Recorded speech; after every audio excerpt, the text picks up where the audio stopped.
Welcome to learner B extra. I am Shivani Chauhan. इस video में हम लोग देखेंगे क्लास 7th मैथ्स की बुक का चैप्टर 7 एक्सरसाइज 7.1। तो इसका जो बेसिक्स है और इसके जो चैप्टर क्लास की समरी है वो हम लर्नर बी पर देख चुके हैं। तो यहाँ पर एक्सरसाइज से ही स्टार्ट करते हैं। तो इसमें पहले क्वेश्चन में हमें बोला गया है 2 line segments are congruent. 2 line segments congruent होंगी इफ़। 2 लाइन सेगमेंट कॉन्ग्रेंट कब होती हैं, है ना। हम लोगों ने इससे पहले वाले जो सेशन था, मतलब वीडियो में हम लोगों ने देखा था कि 2 लाइन सेगमेंट्स कॉन्ग्रेंट होती हैं अगर उनकी लेंथ जो है वो सेम होती है, क्योंकि आपकी जो समरी है उसमें भी साफ साफ दिया हुआ है कि 2 लाइन सेगमेंट तभी कॉन्ग्रेंट होती हैं जब उनकी लेंथ क्या होती है, सेम होती है। तो यहाँ पे आप लोग लिख दीजिए they have same length. 2 line segment अगर कॉन्ग्रेंट उनको होना है ना, तो उनकी जो लेंथ है ना वो बिल्कुल सेम होनी चाहिए, सेम लेंथ उनकी होनी चाहिए। तो ये इसका आंसर हो जाएगा, दे हैव सेम लेंथ।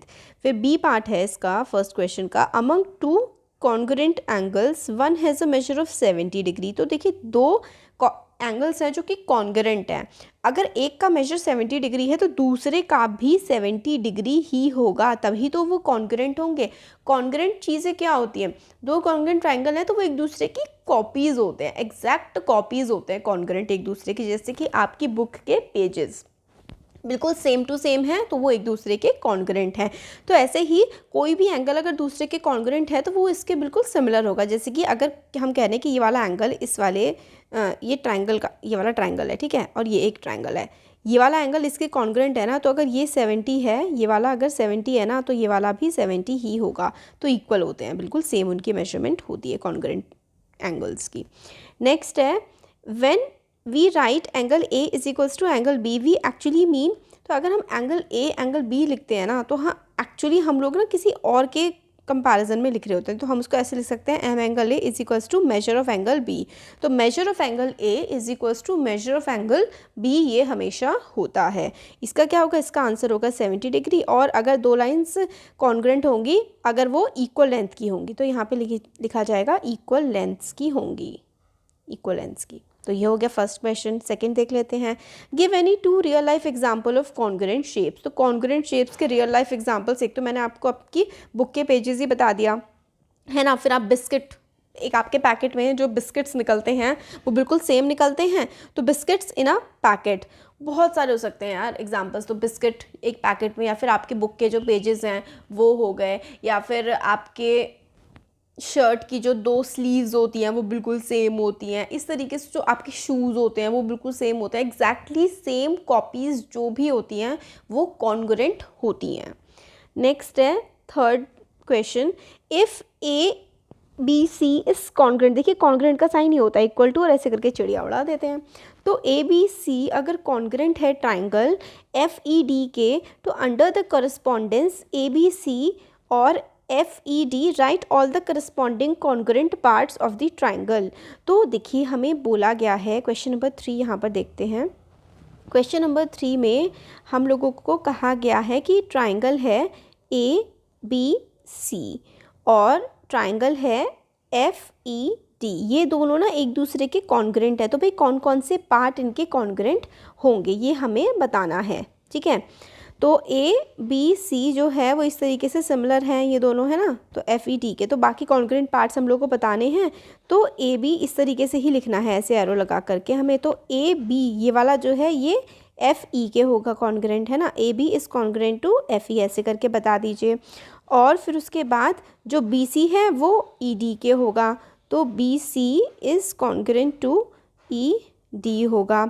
और A C is congruent to F D, तो आप यहाँ पे लिख दीजिए A C is congruent to F D, है ना। इस तरीके से अब एंगल्स भी होंगे, ये वाला एंगल इस वाले एंगल के होगा, तो angle A is congruent to, ऐसे करके लिख दीजिए एंगल एफ, और angle B is congruent to angle C, और यहाँ पर लिख दिए angle E is congruent to angle D. तो बेसिकली कुछ नहीं है, ये वाला एंगल इस वाले के होगा इक्वल, ये वाला इस वाले के होगा, और C जो है वो D के होगा। और जो साइड्स बिल्कुल सेम सेम पोजीशन पे आ रही हैं, जैसे कि ये AB जो है वो FE के, और BC और ED और AC और FD आपस में कॉन्ग्रुएंट होंगे। तो बिल्कुल कॉन्ग्रुएंट ट्रायंगल में एकदम एग्जैक्टली आमने सामने वाली जो चीज़ें होती हैं ना वो एक दूसरे के इक्वल हो जाती हैं।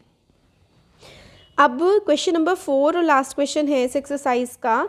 इफ़ DEF, इफ़ एक ट्राइंगल है, ट्राइंगल DEF हम लोगों को बोला गया है कॉन्ग्रुएंट है BCA के। तो देखिए ना बच्चों, एक चीज़ बहुत इंपॉर्टेंट है कि आपको DEF, अगर आपने DEF ऐसे लिखा है और आपको बोला है BCA, तो बिल्कुल इसी रेशियो में, इसी प्रोपोर्शन में आप लोग लिखेंगे। जहाँ पर D लिखा है वहीं पर B लिखेंगे, फिर जहाँ पे E लिखा है वहीं पर C लिखेंगे, और जहाँ पर F लिखा है वहीं पर A लिखेंगे। दूसरे ट्रायंगल में ऐसे ही हमेशा करना होता है।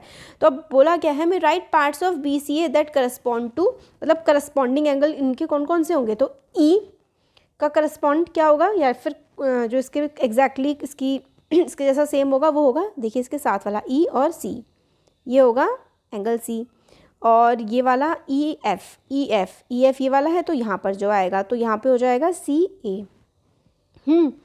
EF का हो जाएगा हमारा CA। और एंगल F का हो जाएगा एंगल A। और DF ये वाला हो जाएगा BA के, यहाँ पे लिख देते हैं नीचे BA।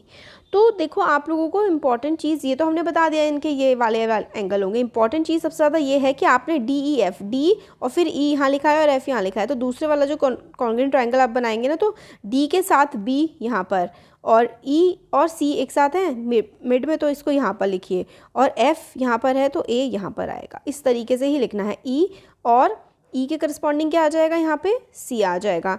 EF के क्या हो जाएगा यहाँ पे CA। एंगल F के एंगल A हो जाएगा, और DF के क्या हो जाएगा BA। जो इसके एग्जैक्टली आमने सामने आ रहे होते हैं ना एक जैसी पोजीशन पे, वो आपस में कॉन्ग्रुएंट होते हैं। तो ये हम लोगों ने एक्सरसाइज 7.1 के सारे क्वेश्चंस हमने देख लिए हैं। अब आगे के जो नेक्स्ट एक्सरसाइज है वो हम नेक्स्ट वीडियो में देख लेंगे। तो कैसा लगा वीडियो ज़रूर बताइए। अच्छा लगा तो लाइक करिए, चैनल को सब्सक्राइब करिए, अपने फ्रेंड्स के साथ शेयर करिए। Thank you.